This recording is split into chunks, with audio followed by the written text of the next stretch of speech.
Designed by their daughter, Ina Ainsworth Butler, the Ainsworth House was built in 1910 by Lewis and Persis Ainsworth as their retirement home.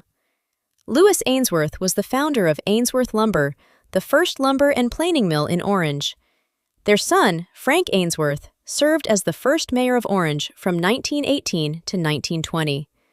Located on East Chapman Avenue in Orange, California, this was the first building in Orange to be recognized on the National Register of Historic Places. It was later restored by the Orange Bicentennial Commission. The Lewis Ainsworth House is an American Craftsman residence featuring low-pitched roofs, wide overhanging eaves, and exposed rafters as defining elements. Natural materials appear throughout the construction, creating a cohesive design that reflects careful attention to handcrafted detail. This residence reflects the arts and crafts philosophy, which valued handmade details and natural materials in home design. Its blend of simple forms and careful craftsmanship demonstrates how people of that era viewed the relationship between their living spaces and the natural world.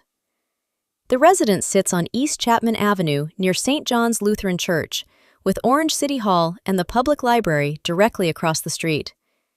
Its central location makes it easy to visit while exploring other downtown landmarks. The house was designed by a woman, which was unusual for that era, and reflects how individual families helped drive innovation in residential design. This fact makes it a noteworthy example of women's contributions to American architecture during the early 1900s. The house was purchased by the City of Orange in 1976 for restoration as a heritage house.